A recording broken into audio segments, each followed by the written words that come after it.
చెవిలో year pads పెట్టుకొని పాటలు వింటున్న అంజలికి సడన్గా ఏదో మెదిలి హలో మిస్టర్ అంది.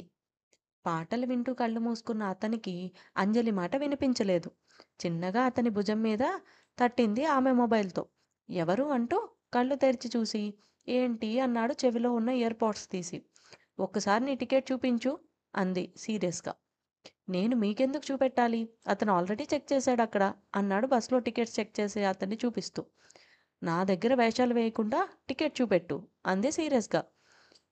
ఈ అమ్మాయి ఏంట్రా ఇలా ఉంది అనుకుంటూ ఇదిగో అంటూ ఓపెన్ చేసి తన చేతిలో పెట్టుకొని చూపించాడు.